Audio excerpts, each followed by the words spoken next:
우리 남성 중창단의 찬양을 받으신 주님께 영광의 박수 올려드리겠습니다. 감사합니다. 감사합니다. 네. 끝에가 하소서 끝나는데요. 그냥 마음속에 하나님께 소망을 품는 서원의 찬양 하소서 이렇게 삼행시가요. 별로 이렇게 감흥이 없으실 줄 알았는데요.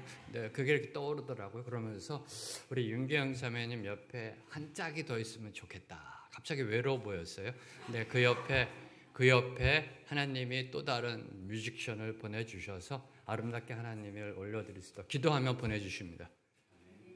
기도하면 보내주십니다. 네, 저희 교회 남성 중창단이 섰잖아요. 네, 저희 교회 처음에 세워질 때 기도가 그거였어요. 남성들이 일어나는 교회가 되게 해달라고. 되게 새로 시작하는 교회는 여성들이 많고 남자가 없거든요.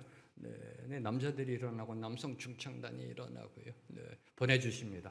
우리가 한 마음으로 기도할 때 하나님께서 보내주시리라 믿습니다. 두 가지 광고 드리겠습니다. 우리 집사님 기도해 주셨던 것처럼 지난주에 전도 폭발이 종강했습니다.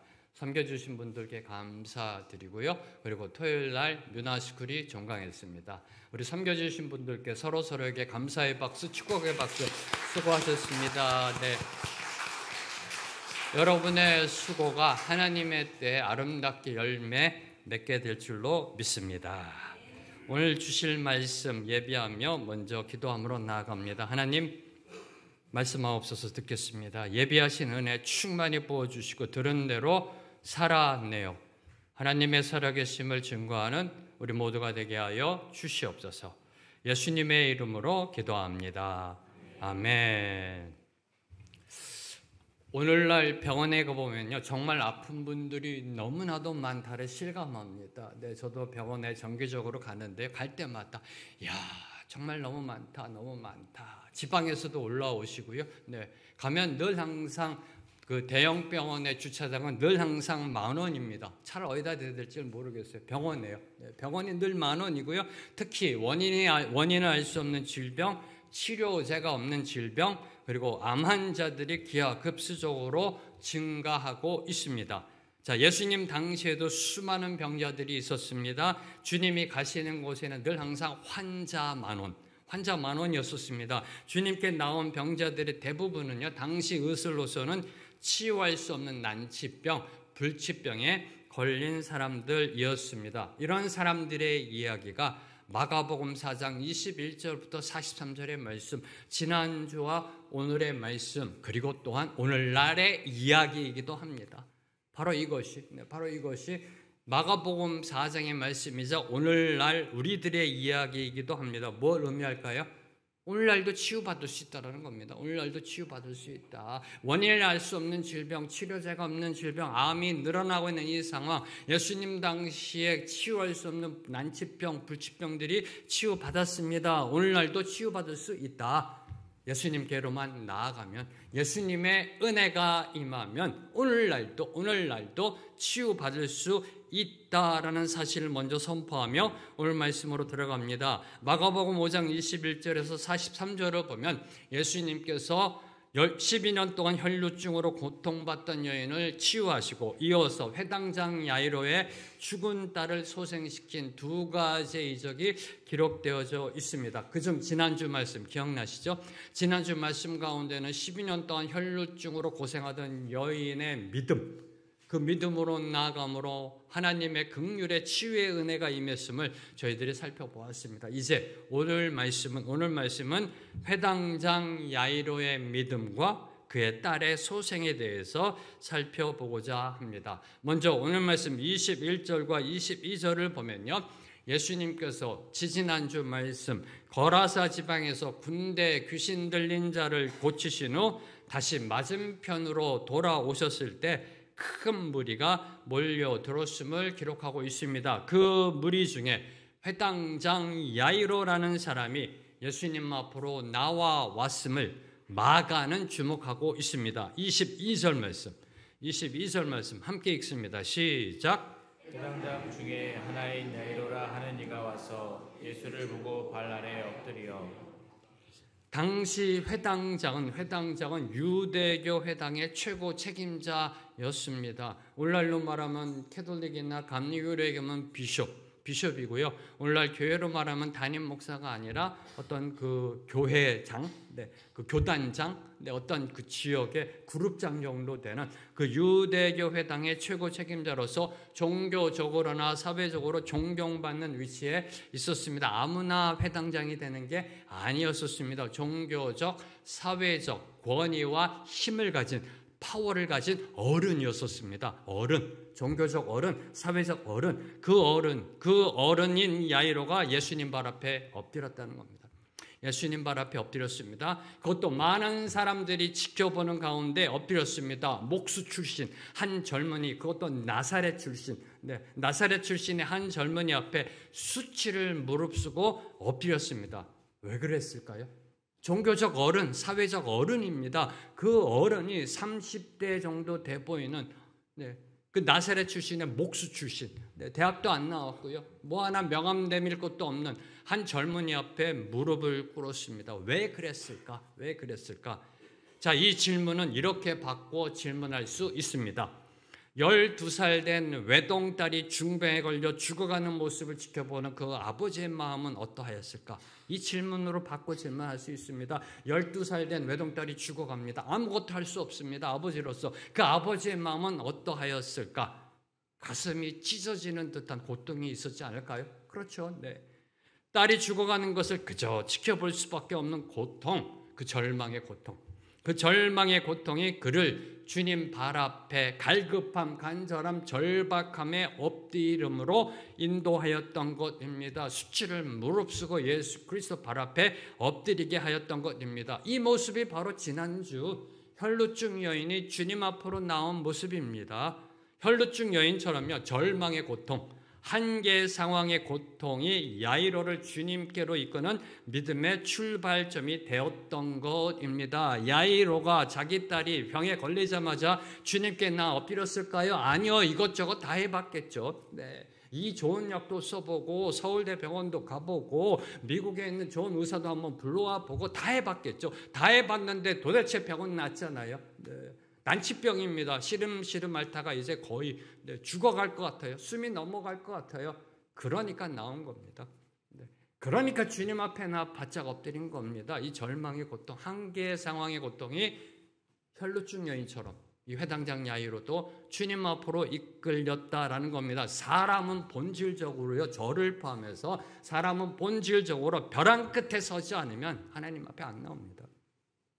벼랑 끝에 섰을 때, 이제 더 이상 어떻게 해볼 도리가 없을 때, 믿는 구석이 하나도 없을 때, 그때 하나님을 찾게 됩니다. 그때 신을 찾게 됩니다. 그것도 아주 간절히 목마른 사슴이 시냇물을 찾듯이 갈급함으로 나아가게 된다는 겁니다. 믿는 우리도 예외가 아닙니다. 저와 여러분도 예외가 아닙니다. 삶이 고달프고 힘들어야 새벽기도 나옵니다. 그렇잖아요. 여러분이 여러분의 삶을 돌아보세요. 삶이 힘들어야 아파 죽을 것 같아야 금요 철야기도 나가죠. 만사 형통 등 따시고 배불러 보세요. 종교적 기도하지. 그게 우리의 모습 아닌가요? 와, 오늘따라 왜 이렇게 목사님 설교가 길어, 이런 생각이나 하지. 등 따시고 배부르면 그게 우리 인간의 본질입니다. 믿는 우리도 별반 다를 게 없다라는 것입니다. 아파 죽을 것 같아요. 아파 죽을 것 같아요. 더 이상 어떻게 해볼 수가 없어서 이제는 죽음밖에 없다. 벼랑 끝에 서 있을 때 그때 하나님께 나옵니다. 체면이고 자존심이고 뭐고 없습니다. 그냥 울부짖습니다. 뭐라고요? 살려달라고. 하나님 살려달라고. 언제요? 절망의 벼랑 끝에 쓸 때, 절망의 벼랑 끝에 쓸 때, 회당장 야이로처럼, 회당장 야이로처럼. 이 대목에서 주목하는 거, 회당장 야이로를 주님께로 이끈 그 원동력 중에는요, 이 고통만 있었던 게 아닙니다. 절망의 고통, 벼랑 끝에 한계 상황의 고통만 있었던 것이 아닙니다. 한 가지가 더 있었습니다. 이게 혈루증 여인과의 차이입니다. 혈루증 여인과 공통되는 거, 고통이 있었다는 겁니다. 내가 어떻게 해볼 수 없는 고통. 그러니까 주님 앞으로 나아갈 수밖에 없는 겁니다. 그래서 고통은 가장된 축복입니다. 고난은 역설적 축복이라는 겁니다. 그런데 이 외에 또 하나가 있었다는 겁니다. 그것은 바로 딸을 향한 아버지의 사랑. 딸을 향한 아버지의 사랑. 그 사랑이 예수님의 발 앞에 엎드리는 그 수치를 감당했던 겁니다. 종교적 사회적 어른이요, 딸 살리기 위해서 30대 초반 돼 보이는 시커먼 목수 출신 예수 앞에 엎드린 겁니다. 이것이 십자가입니다. 이것이 십자가입니다. 무슨 말이냐고요? 자, 하나님께서는요, 독생자 예수 그리스도를 예루살렘 궁전의 왕자가 아니라 촌동네 베들레헴의 마구간 구유통으로 보내시는 수치를 감내하셨습니다. 여러분이 하나님이라면 여러분의 아들 세상 보낼 때 어디로 보내실런지요? 네. 만왕의 왕 만주의 주 창조자 주권자이신데 촌동네 베들레헴의 마구간의 구유통으로 보내셨어요. 그 수치를 감내하셨습니다. 주님의 마지막 모습, 우리가 보는 성화나 그림을 보면 그래도 주님이 뭘 걸치고 계시죠? 원어, 이 성경을 보면요, 발가 벗기심 당합니다. 속옷까지. 네. 그 수치, 네. 모든 사람 앞에서 발가 벗겨 죽음 당하신, 그것도 저주의 십자가에서 그 수치를 감내해 내셨습니다. 왜요? 왜 이 수치를 감내해 내셨을까요? 저와 여러분을 너무나 사랑하시니까. 저와 여러분을 너무나 사랑하시니까. 우리가 아직 죄인 되었을 때 하나님은 그의 아들 예수 그리스도를 십자가에 못 박으심으로 우리를 향한 자기의 사랑을 확증하셨다. 마구간의 수치, 십자가의 수치를 넘어선 것이 바로 죄 가운데 죽어가는 저와 여러분, 우리를 향한 아버지의 사랑이었다는 겁니다. 이 사랑, 아버지의 사랑, 이 사랑으로 야이로는 예수님 발 앞에 엎드렸던 겁니다. 체면 구기는 일이죠. 네, 체면 깎이는 일이죠. 네. 그 수치를 감내하며 엎드렸습니다. 이 야이로의 믿음은 이제 간청으로 이어집니다. 23절 말씀 함께 읽습니다. 시작. 간곡히 구하여 이르되 내 어린 딸이 죽게 되었사오니 오셔서 그 위에 손을 얹으사 그로 구원을 받아 살게 하소서 하거늘. 회당장 야이로가 예수님 발 앞에 엎드립니다. 바짝 엎드립니다. 그리고 간곡히 구하여. 어떤 이미지가 그려지시는지요? 간곡히 구하여. 자, 이는 예수님 발 앞에 엎드려 간절하게. 그렇죠. 내 딸이 죽어가는데 간절하게, 그리고 계속적으로, 지속적으로 자신의 딸을 고쳐주실 것을 간구하였음 의미하는 게 간곡히 구하여라는 말씀입니다. 한 번, 두 번 구하다 그친 것이 아니라 주님께서 예스라고 하실 때까지 쉬지 않고 끊임없이 간구하였던 겁니다. 갈릴리 해변가에서 바짝 엎드려서 모든 사람들이 지켜보는 데서 주여 우리 딸 살려주시옵소서. 주님밖에 없습니다. 주님이 만져주셔야 됩니다. 주님이 아니하시면 우리 딸 살지 않습니다. 계속해서 이 모습입니다. 네, 이 모습입니다. 이것이 기도라는 겁니다. 이것이 기도입니다. 이것이 구하라, 찾으라, 두드리다의 기도입니다. 기도는요, 믿음의 의지이자 신앙의 인내입니다. 기도는요, 믿음의 의지입니다. 신앙의 인내입니다. 기도는요, 포기가 아니라 끈기입니다. 기도는 끈기입니다. 저는 계속 기도할 겁니다.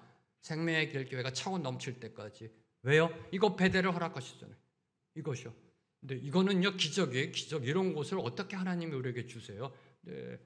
주차, 정말 이 서울 도심 한복판에 이런 주차적인 이 편리함과 네, 이런 정말 좋은 거, 이건 하나님이 주신 거예요. 네, 하나님 주신 거예요. 하나님이 이거 채워주실 겁니다. 근데 기도해야 돼요. 기도해야 됩니다. 언제까지? 채워주실 때까지. 그래서 저는 믿는 겁니다. 하나님의 부흥이 임할 것을 믿는 겁니다. 왜? 이것을 주셨으니까. 근데 우리가 기도해야 됩니다. 언제까지? 채워주실 때까지. 네, 저는 끝까지 기도할 겁니다. 이것이 차고 넘칠 때까지. 이게 기도라는 것입니다. 기도는 한두 번 해보다가 한 달, 두 달 해보다 1년, 2년 해보다가 포기하는 게 아니라 끈기다. 이걸 보여주는 게 간곡히 구하여. 그렇죠. 이렇게 기도로 나아갈 수밖에 없죠. 왜요? 딸이 죽어가니까. 그렇잖아요. 네. 이 절망의 고통이 이런 기도로 이끌고 나아가는 겁니다. 자, 이 야이로의 간구 중에 저와 여러분이 주목하는 거, 이렇게 말씀하고 있습니다. 오셔서 그 위에 손을 얹으사. 주님 오셔서 우리 딸 위에 손을 얹어 주시옵소서라고 기도하고 있습니다. 근데 이는 단순한 안수 기도 요청이 아닙니다. 주님 오셔서 우리 딸 위에 손 얹어서 안수 기도해 주세요. 그럼 우리 딸이 낫습니다. 중병이 물러날 줄로 믿습니다. 이런 단순한 안수 기도 요청이 아닙니다. 오셔서 얹으사라는 이 헬라어 문법을 보면요, 일회적 행위를 나타내는 그러한 동사들입니다. 오시다, 얹다. 주님께서 오시다, 주님께서 손을 얹다. 일회적. 딱 한 번만을 나타내는 그 행위를 나타내는 동사입니다. 무슨 말이냐고요?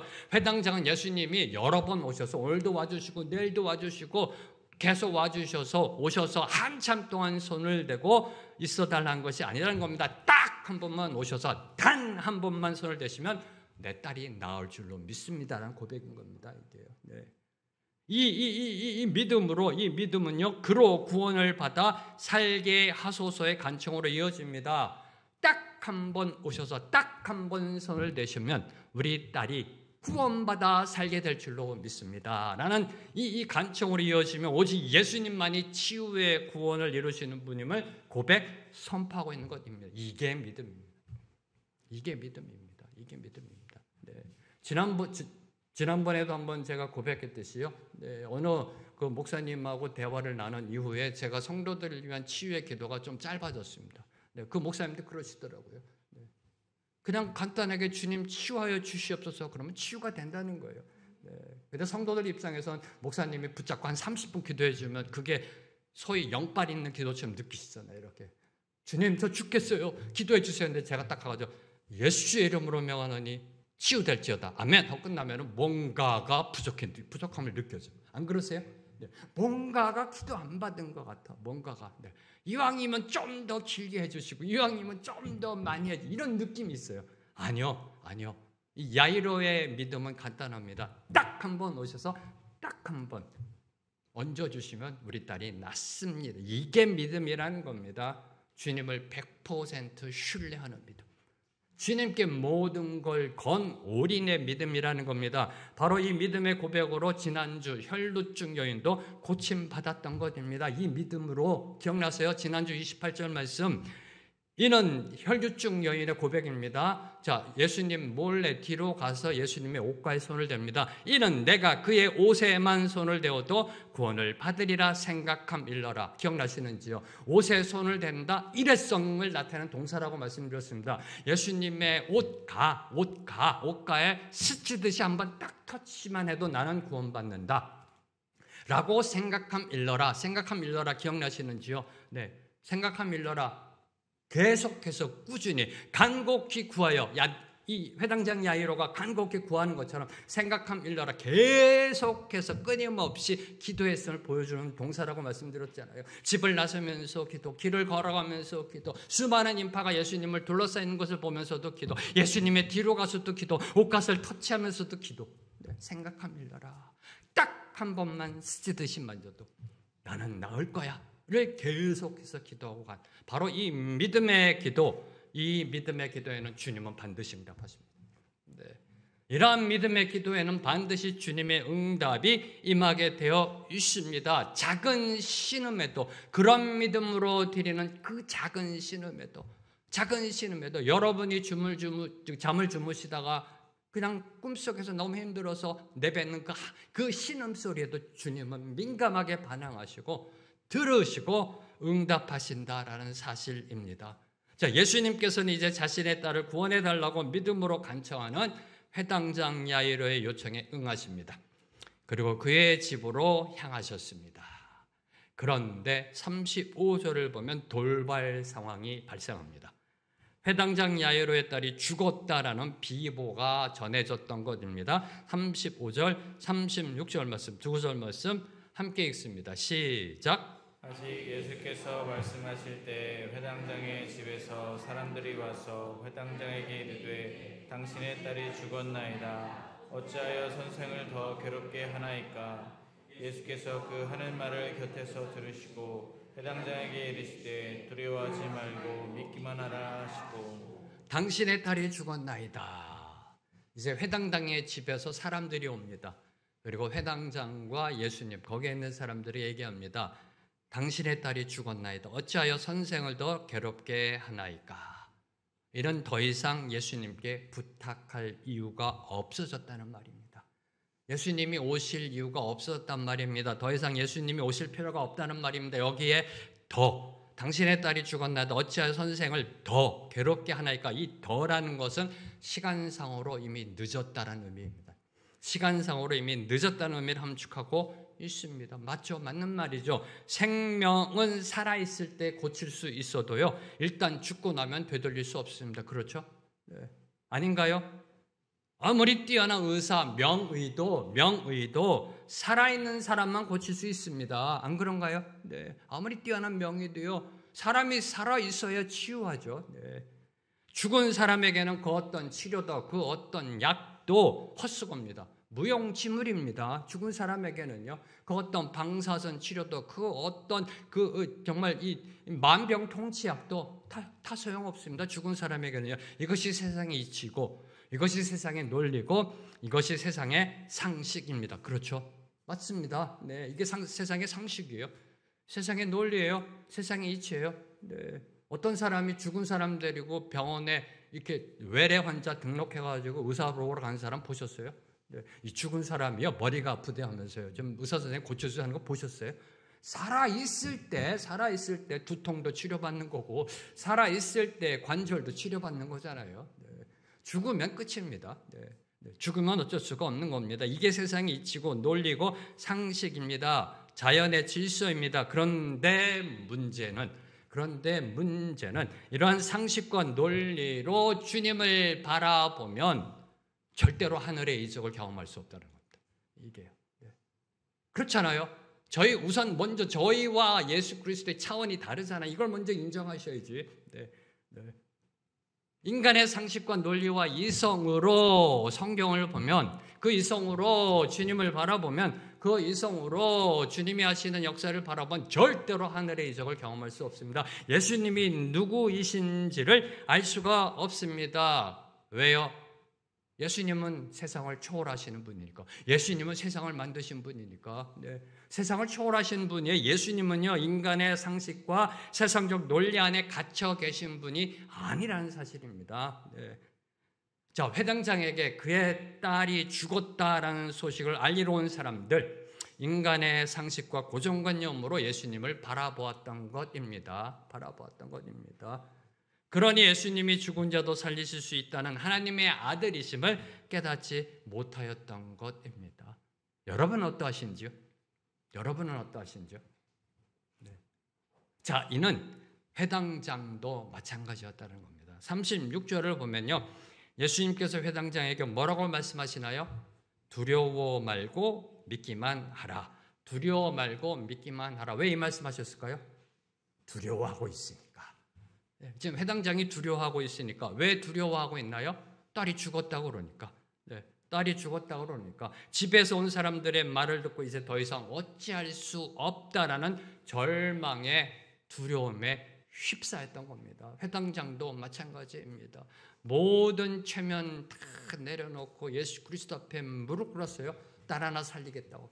예수, 당신은 우리 딸 살려줄 수 있습니다. 이 믿음으로 나아갔던 겁니다. 그런데 죽었대요. 네, 죽었대요. 그러니까 두려움으로 나아갈 수밖에 없죠. 네, 이때 주님께서 이제 두려워 말고 믿기만 하라라고 말씀하셨습니다. 이 대목에서 먼저 주목하는 거, 회당장의 딸이 죽었음을 알게 된 그 시점이 언제인가요? 35절 시작이 어떻게 되나요? 아직 예수께서 말씀하실 때 누구랑 말씀하고 계셨나요? 혈루증 여인과 혈루증 여인에게 말씀하셨잖아요. 내 믿음이 너를 구원했다. 딸아, 이제 평안히 가라. 네, 그 말씀하실 때 예수님이 혈루증 여인과 말씀하실 때 회당장의 집에서 전갈이 옵니다. 당신의 딸이 죽었습니다. 이때 야이로의 마음은 어떠하였을까요? 만약에 이때 여러분이 회당장 야이로라면 어떤 마음이 들었을까요? 네. 혈루증 여인이 치유되는 그 시간은요, 야이로에게는요, 불안, 초조, 고통의 시간이었을 거예요. 그렇죠? 네. 저도 그 아버지의 마음으로 이걸 한번 묵상해 봤거든요. 네, 발을 동동동 굴렀을 것 같아요. 발을 동동동. 네. 딸이 지금 위중합니다. 네, 오늘 내일이 아니에요. 1시간, 2시간. 이게 지금 어떻게 될지 몰라요. 위중하여 마음이 급한데 시간이 지체되고 있어요. 속이 타들어갔을 겁니다. 한마디로 야이로에게 혈루증 여인은 걸림돌이었던 겁니다. 걸림돌. 그렇잖아요. 네, 걸림돌이죠. 그런데 아니나 다를까 자신의 딸이 죽었다라는 소식이 들려온 겁니다. 죽었다라는 소식. 이때 이 소식을 들었을 때 회당장 야이로는요, 하늘이 무너지는 것 같았을 거예요. 하늘이 무너지는 것 같았을 겁니다. 외동딸, 12살 된 외동딸이 죽었다. 하늘이 무너지고 다리가 풀리고요. 네. 그러면서 그의 마음에는요, 혈루증 여인을 향한 원망과 분노가 일어났을 거예요. 원망과 분노가 일어났을 겁니다. 혈루증 여인의 방해만 없었다면, 아니 혈루증 여인을 만나지 않았다면 자신의 딸이 죽지 않았을 텐데 예수님을 향한 원망도 있었을 거예요. 왜 예수님은 저 여인 살려주려고 지체해가지고 내가 그렇게 간곡히 부탁했는데, 우리가 먼저인데, 내가 먼저 선약했는데 왜 가시다가 저 여인 살려줘가지고 내 딸이 죽게 하셨는가라는 이러한 원망이 들었을지도 모릅니다. 그렇잖아요. 네, 그렇잖아요. 이런 마음이 안 든다면 그 부모가 아니죠. 그 부모가 아니. 이건 자연이 나오는데 딸을 너무나 사랑하니까. 자, 그런데 저와 여러분 이미 결과를 알고 있어요. 결과 알고 있습니다. 네, 결과 어떻게 됐나요? 딸이 다시 살아났어요. 이미 저와 여러분 결과 알잖아요. 딸이 다시 살아났습니다.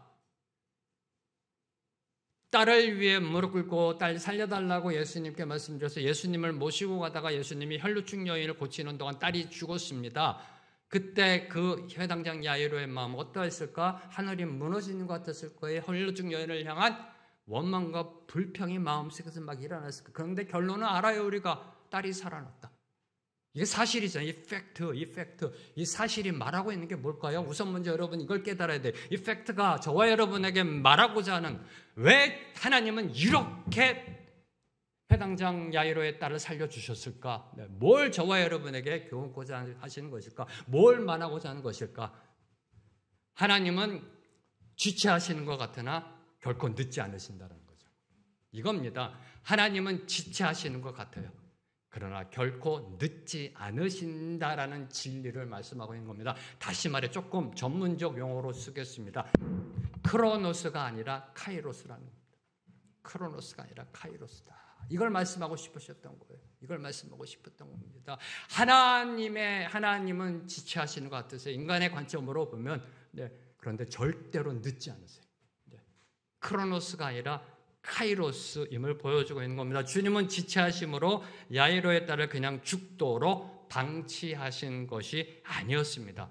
하나님의 영광 받으심과 저와 여러분의 믿음의 유익을 위해 더 적당한 때 카이로스를 기다리고 계셨을 뿐입니다. 자, 여러분 생각해 보세요. 병든 나사로를 치유하는 거하고 죽은 나사로를 다시 살리는 거하고 어느 게 더 우와 할까요? 뻔한 질문 했나 제가요? 병든 나사로를 치유해서 회복시키는 거하고 죽은 나사로를 다시 살리는 거하고 여러분의 입이 어느 쪽이 더 확 벌어질까요? 그거요. 병든 나사로보다 죽은 나사로를 살리심으로 하나님의 영광을 더 크게 드러내신 것처럼 그 때를 보고 계셨던 겁니다. 그 때를 주님께서는요. 한마디로 요새 소위 세상이 말하는 주님은 다 계획이 계셨던 겁니다. 위에서 하나님이 그러셨을 것 같아요. 아들아, 너 다 계획이 있었구나. 이렇게. 어디서 나온 이 대사죠? 주님께는 다 계획이 있으셨던 겁니다. 자, 그러면 이제 그 주님의 계획으로, 주님의 계획의 관점으로 지금까지 살펴본 내용을 다시 보면 이제 주님의, 지금까지는 회당장 야이로의 관점에서 봤어요. 주님의 계획의 관점으로 지금까지 살펴본 내용을 다시 보면, 자, 이제 혈루증 여인이 옷가에 손을 대므로 예수님은 자신의 몸에서 능력이 나갔다는 것을 아셨음에도 불구하고 그냥 회당장의 집으로 가실 수 있었습니다. 회당장의 집으로 가실 수 있었습니다. 왜요? 회당장의 딸이 죽어가고 있었기 때문입니다. 한시가 급합니다. 혈루증은 지금 당장 죽고 사는 병이 아닙니다. 그렇잖아요. 그럼에도 예수님은 그냥 지나치지 않으셨다는 겁니다. 그냥 지나치지 않으시고 혈루증 여인을 고쳐주셨습니다. 무리 속에 숨어있는 그 여인을 기어코 불러내어 누가 내 옷에 손을 댔느냐라고 말씀하시며 기어코 불러내시어 딸이라 부르시며 평안히 가라라고 말씀하셨습니다. 그것도 회당장 야이로가 보는 앞에서. 왜 그러셨을까? 라는 질문을 던져야 한다는 겁니다.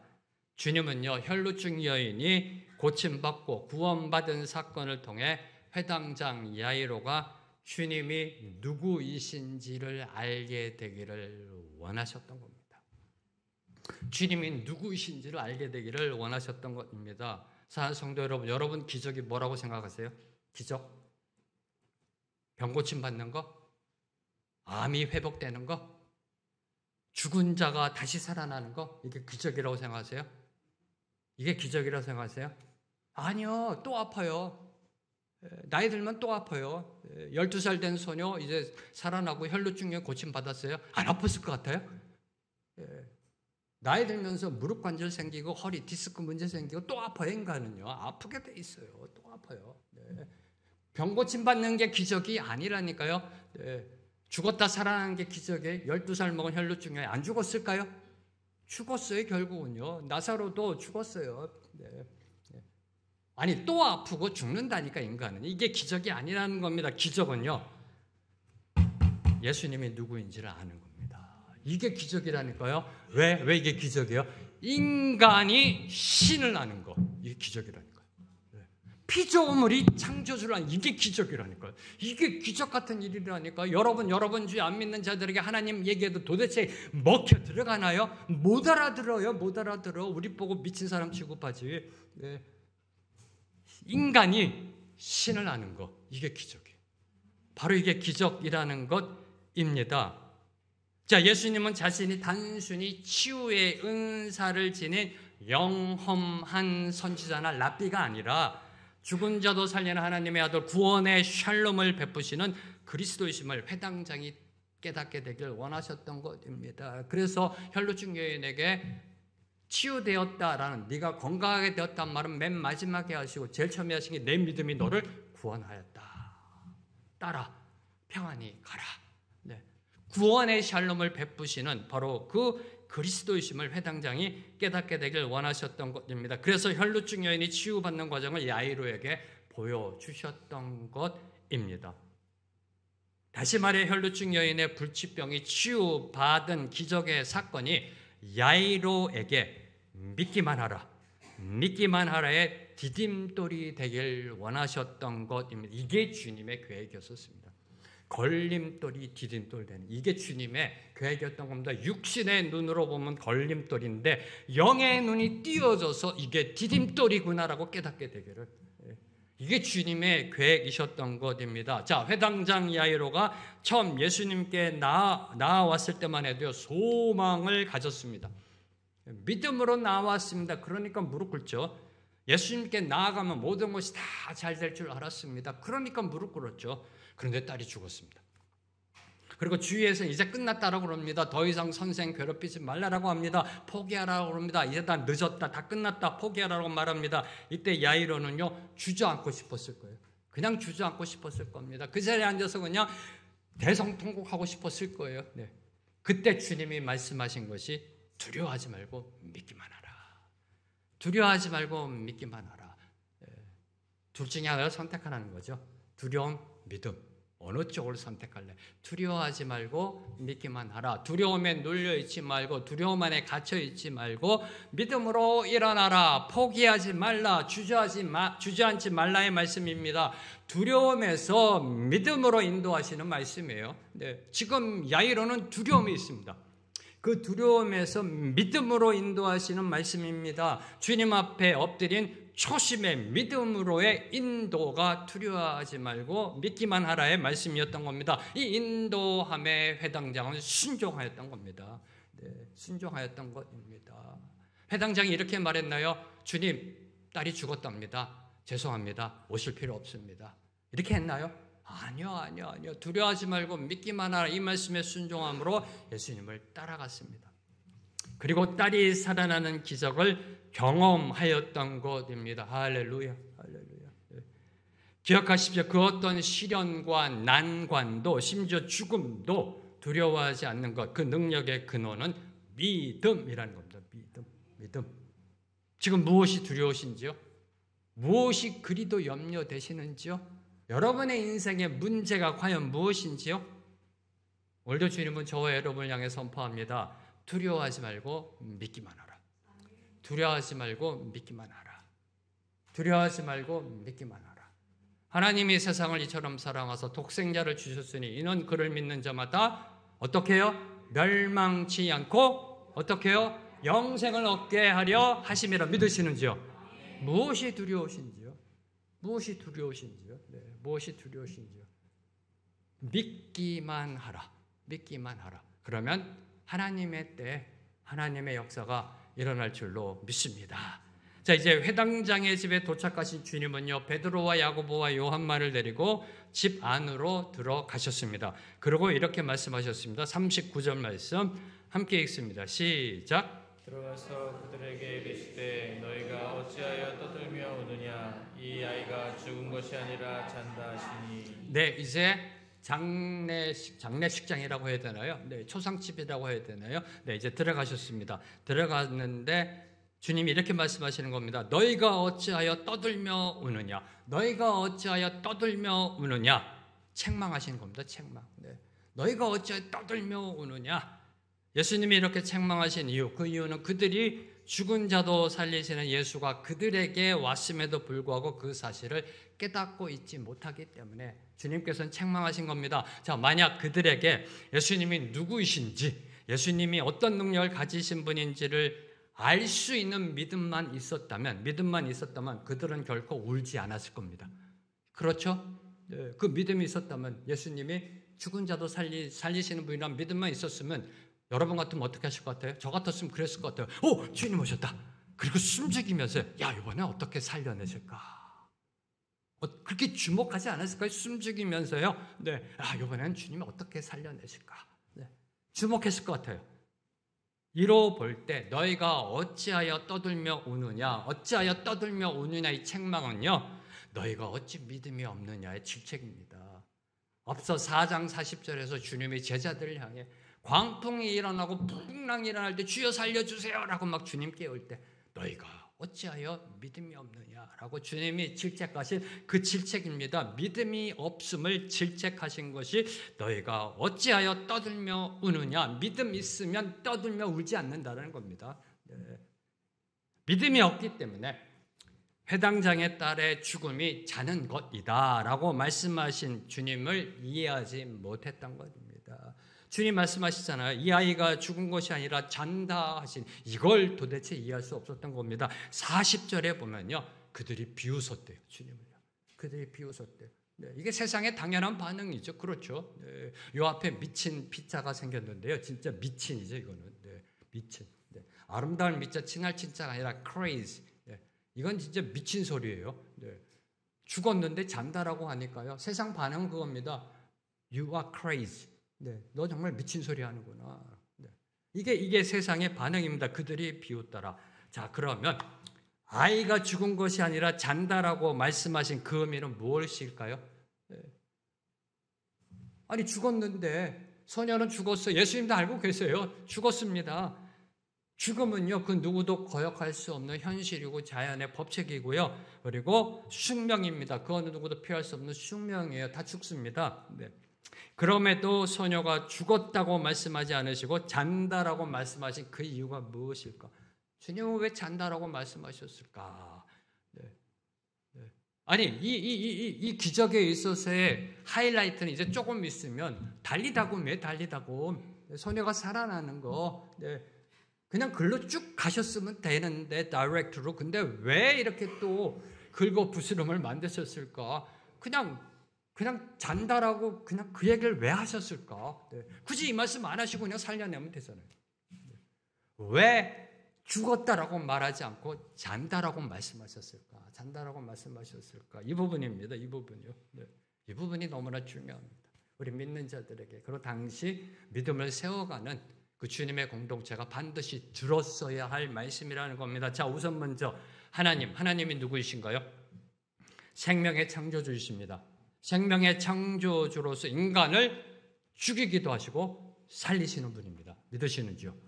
그래서 사도 바울은 로마서 4장 17절에서 이렇게 고백하고 있습니다. 죽은 자를 살리시며 없는 것을 있는 것 같이 부르시는 분이다. 네. 믿으신다면 하나님께 있어서는요, 죽은 자를 살리는 것이 사람이 잠든 자를 깨우는 것만큼이나 아주 간단한 일이라는 겁니다. 네.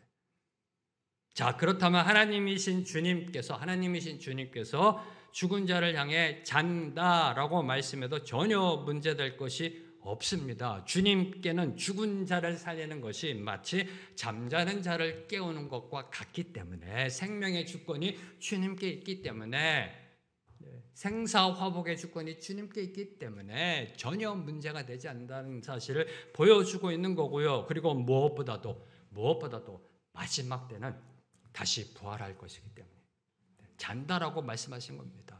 잔다라고.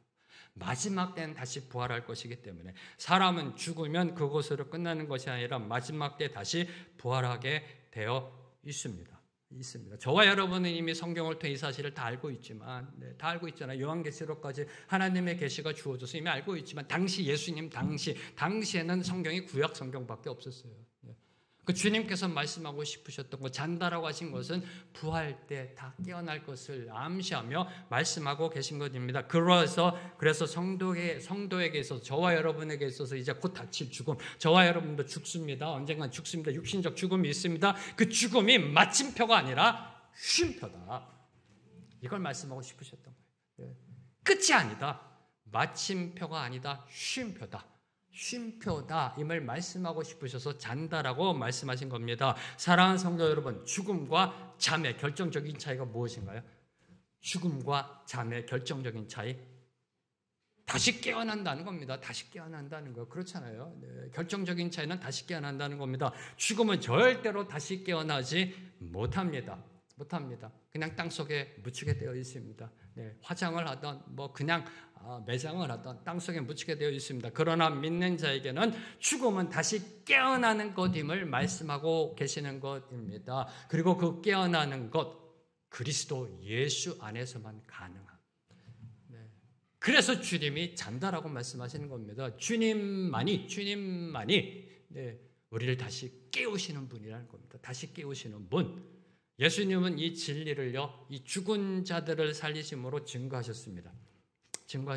죽은 나사로를 살리시고, 회당장 야이로를 살리시고, 나인성의 과부의 아들을 살리시고, 죽은 자를 살리심으로 증명해 보이셨고, 더 나아가 친히 죽었다가 사흘 만에 다시 살아나심으로 이 진리를 입증하셨습니다. 이를 깨달은 사도 바울께서는 이렇게 선포합니다. 고린도전서 15장 55절 말씀. 함께 읽습니다. 시작. 사망아 너의 승리가 어디 있느냐? 사망아 내가 쏘는 것이 어디 있느냐? 사망아 너의 승리가 어디 있느냐? 사망아 네가 쏘는 그 독침이 어디에 있느냐라고 사도 바울께서 선포하는 겁니다. 이를 깨달은, 진리를 깨달은 사도 바울께서는요, 사랑하는 성도 여러분, 여러분이 이 땅을 살아가며 이 모양 저 모양의 어려움을 겪게 되어 있습니다. 까짓 거 죽기밖에 더 하겠어요? 이 믿음을 가지셔야 됩니다. 사망아 네가 쏘는 독이 어디 있느냐? 나는 죽음도 두려워하지 않는다. 이 고백으로 나아가게 되면 뭔들 못하겠습니까? 저희가 뭔들 못하겠습니까? 사랑하는 성도 여러분, 여러분을 두려움으로 몰고 가는 그 모든 문제들, 그 문제가 지금 어디에 있는지요? 선포하십시오. 이 말씀 갖고요. 문제야 네가 쏘는 것이 어디 있느냐라고요. 두려움아 네가 쏘는 것이 어디 있느냐? 염려 불안아 네가 쏘는 게 어디 있느냐라고 선포하셔야 합니다. 그게 저와 여러분에게 주어진 축복이기 때문에 저와 여러분 그리스도 안에서 다시 깨어나는 특권적 은혜를 이미 확보해 놓았습니다. 확보해 놓았다니까요. 그럼 선포해야죠. 사망아 너의 승리가 어디 있느냐? 사망아 네가 쏘는 그 독침이 어디 있느냐? 선포해야죠. 여러분의 인생이 바뀔 겁니다. 달라질 겁니다.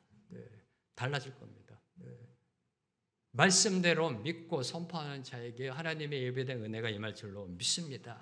자, 마지막으로 41절과 42절을 보면 예수님은 회당장의 죽은 딸의 손을 잡고 이제 드디어 하이라이트.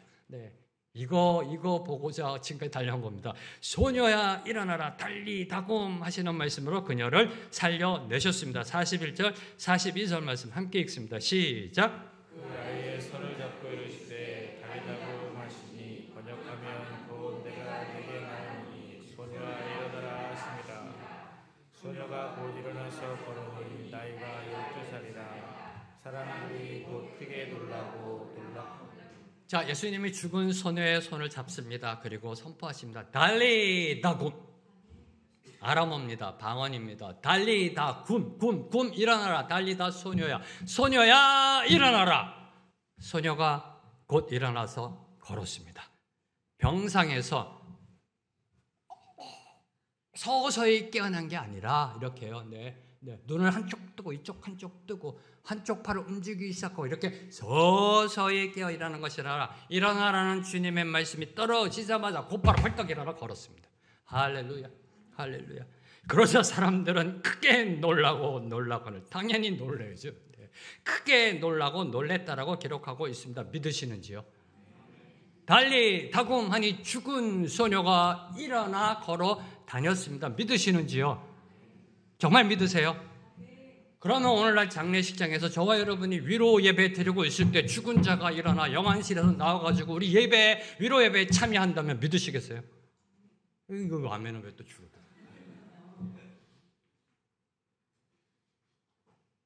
장례식장에서 우리가 위로 예배를 드리는데, 입관 예배 드리는데, 천국 환송 예배 드리는데 죽었던 자 그가 영안실에서 딱 일어나고 나와가지고 같이 예배 드려 쭉 들어와요. 믿으시는지요? 이런 일이 지금 일어난 겁니다. 지금 이런 일이 일어난 거예요. 지금요. 죽은 줄로만 알았던 회당장의 땅에 일어나 돌아다니자 사람들은 기절초풍이죠. 기절초풍이죠. 아마 귀신을 보도 혼비백산할 거고요. 넋이 나갈 정도로 놀랐을 것입니다. 이게 복음의 능력이라는 거예요. 세상 상식과 논리를 뛰어넘는 반전의 능력이에요. 반전의 능력. 역전되리라는 우리 복음 선거도 있잖아요. 이게 반전의 능력이라는 겁니다. 자, 이 대목에서 저와 여러분 놓치지 말아야 될 것. 그 놀란 자들이 바로 조금 전 소녀가 죽지 않고 잠을 잔다고 말씀하신 예수님에 대해서 비웃었던 자들. 40절에 보면. 40절에 보면요. 비웃었던 자들이에요. 비웃었던 자들. 예수님의 말씀 한마디에 세상의 비웃음이 놀람으로 바뀌었습니다. 예수님의 말씀 한마디에 죽음이 굴복당하였습니다. 이게 복음의 능력, 십자가의 능력, 두려워하지 말고 믿기만 하라의 능력이라는 것입니다. 개독교가 기독교로 바뀔 줄 믿습니다. 세상의 비웃음이요, 놀램으로 바뀌었다라는 것입니다. 사랑하는 성도 여러분, 지금 여러분은 무엇으로 어떻게 세상을 놀래키고 있는지요? 무엇으로 어떻게 세상을 놀래키고 있는지요? 여러분의 가정에서, 여러분의 일터에서, 여러분의 일상에서. 오늘 말씀을 뵙겠습니다. 사람은 누구나 이 세상을 살아가며 이 모양 저 모양의 각종 문제들을 만납니다. 그렇죠? 문제들을 만납니다. 크던 작던 문제들과 부딪힙니다. 그런 문제들 중에는요, 우리가 해결할 수 있는 것도 있지만 인간의 힘과 능력으로는 도저히 해결할 수 없는 것들도 있습니다. 회당장 야이로와 혈루증 여인이 막다뜨린 문제가 바로 그런 문제였던 것입니다. 바로 그런 문제. 이때 필요한 것이 바로 믿음이라는 겁니다. 믿음. 누군지 주님을 100% 신뢰하는 믿음. 주님께 모든 걸 거는 올인의 믿음으로 나아가면 구원의 샬롬을 누리게 될 줄로 믿습니다. 그 어떤 두려움도 이겨낼 수 있습니다. 죽음의 권세도 넉넉히 이겨낼 수 있습니다. 오늘도 주님은 우리의 손을 잡고 선포하고 계십니다. 주님의 영적 터치가 느껴지시는지요? 여러분 지금 느끼셔야 됩니다. 지금 이곳에 계신 주님께서 여러분의 어깨, 여러분의 몸을 감싸 안으며 여러분의 손을 잡고 선포하고 계십니다. 두려워하지 말고 믿기만 하라. 두려워하지 말고 믿기만 하라. 달리 다굼이라고 선포하고 계십니다. 두려움의 자리, 절망의 자리, 낙심의 자리, 포기의 자리에서 일어나 세상을 놀래키는 저와 여러분이 되기를 주님의 이름으로 축원합니다. 함께 찬양하며 나아갑니다. 아무것도 두려워 말라.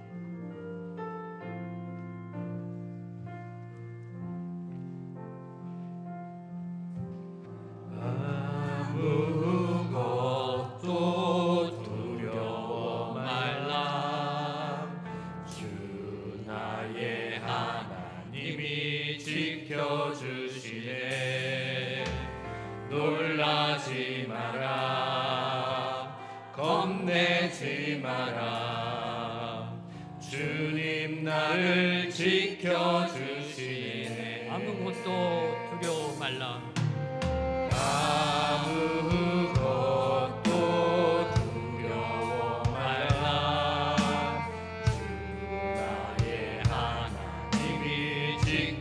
주시네. 놀라지 마라, 겁내지 마라. 주님 나를 지켜주시네.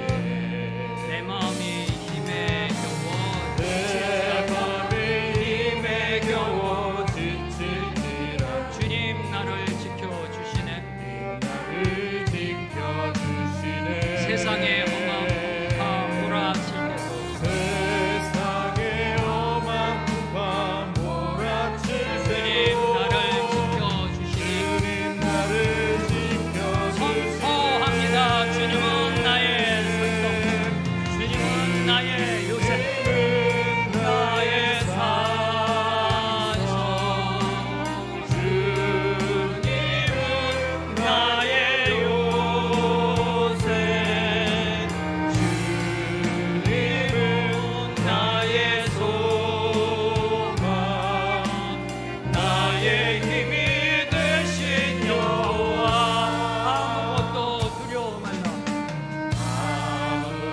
아무것도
감사합니다. 오늘도 두려워하지 말고 믿기만 하라 말씀하신 주의 음성 붙잡고 일어납니다. 달리 다군 말씀에 순종하여 일어납니다. 두려움의 자리, 불안의 자리, 절망의 자리, 낙심의 자리, 포기의 자리에서 일어나 세상을 놀래키는 믿음으로 나아갑니다. 주여, 우리 인생을 통하여 홀로 영광 받아 주시옵시고 이 생명의 길 교회를 통하여 하나님의 살아계심이 저 땅 끝까지 선포 증거되게 하여 주시옵소서.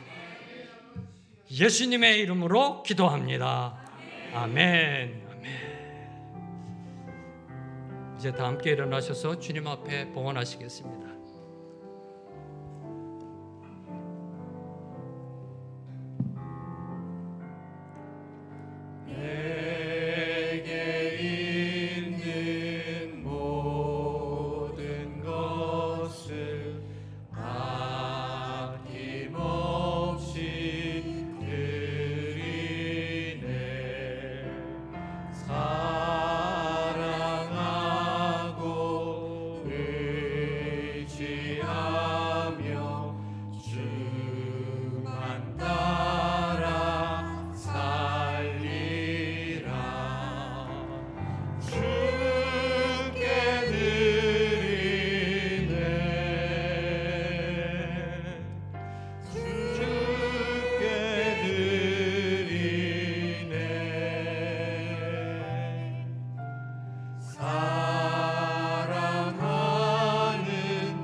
찬양의 고백처럼 모두 다 주님께 드립니다. 우리의 인생도, 우리의 물질도, 우리의 생명도 주님께 드립니다.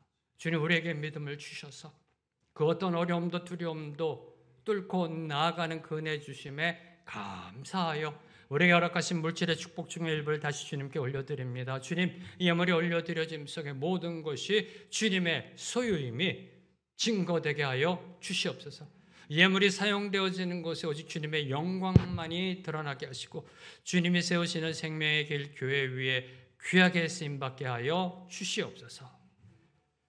이제는 우리 주 예수 그리스도의 은혜와 하나님 아버지의 무한하신 사랑과 성령님의 교통하심이 오늘 주신 말씀 붙잡고 두려움에서 절망에서 낙심에서 포기해서 일어나 세상을 놀래키는 믿음으로 나아가기로 결단하는 주님의 모든 백성들 위에, 주님의 모든 교회와 선교사님들과 이 나라 이 민족 위에 지금부터 영원토록 함께 하시길 간절히 축원합니다.